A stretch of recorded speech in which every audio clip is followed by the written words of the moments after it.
Centro Anch'io, Centro Anch'io.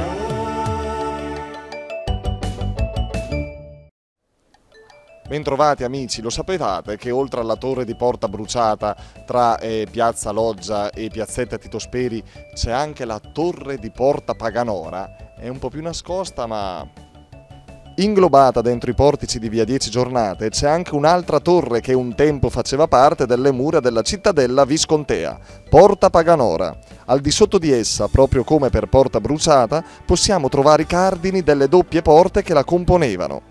Sul lato nord del passaggio di Porta Paganora, vicino a via 10 Giornate, è possibile vedere, murata nella parete, una tabula lusoria di epoca romana, che veniva usata per un antico gioco da tavolo. La pietra su cui la tabula è incisa è stata riutilizzata nel Medioevo per edificare la torre. Pesa meno denungio. Quanto può pesare l'unghia? E che significa realmente questo detto popolare? Scopriamolo insieme! Pesare meno di un'unghia?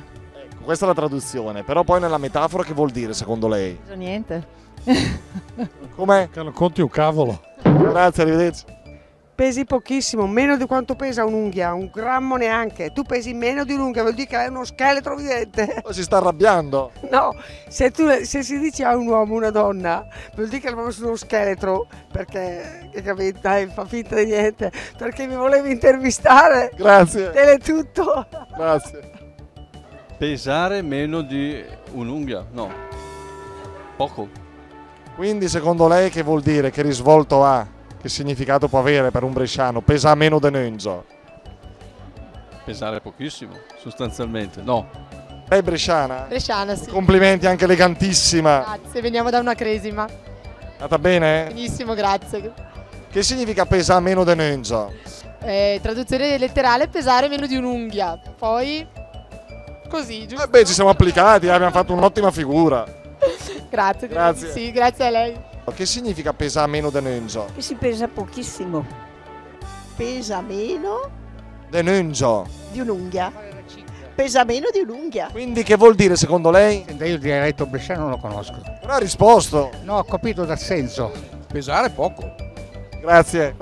Da bresciano? Vuol dire secondo il dialetto bresciano pesa meno denuncio? Cioè? Niente. Com'è? Della tonnellata. Pesa una tonnellata. Chi? Lui. No, l'unghia. Non pesa niente.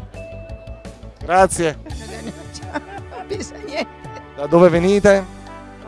Da Borgo Satollo? Si sta bene a Borgo Satollo? Benissimo, è il miglior paese della Bresciana. Non è mai uscito da Borgo Satollo lei? Mai. Che vuol dire? Dai, ce lo dica lei, che vuol dire? Pesare pochissimo.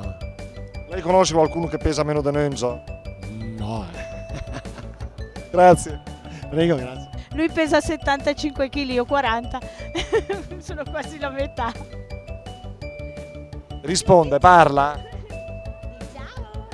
Parla, se si applica parla. Conosci il dialetto bresciano? Più o meno. Allora, che significa pesa meno denuncio? Pesa meno di l'unghia. Bravo, non sei bresciano tu? No, argentino. Però da 10 anni che sono qua, quindi... Cioè, gli argentini danno la pacca ai bresciani. Più o meno. Complimenti, ciao. Grazie, ciao, buona giornata. Pesare meno di un'unghia. Complimenti, era facile, vero? Direi di sì. Grazie. Complimenti ragazzi. Grazie per i ragazzi. Perché sei vecchio. Poi pesare meno che non già è essere come una piuma. Bravo. Lei si sta avvicinando anche al significato metaforico. Metaforico? Non lo so. Pesa meno denuncio. Sì, effettivamente è proprio questo, pesare poco, meno di un'unghia, no? L'unghia ha un peso molto irrisorio. Quindi pesare poco, sentirsi leggeri come una piuma, insomma, essere al colmo della felicità. Questo è il significato metaforico. Grazie per essere stati in nostra compagnia, speriamo di avervi con noi anche nella prossima puntata. Ciao!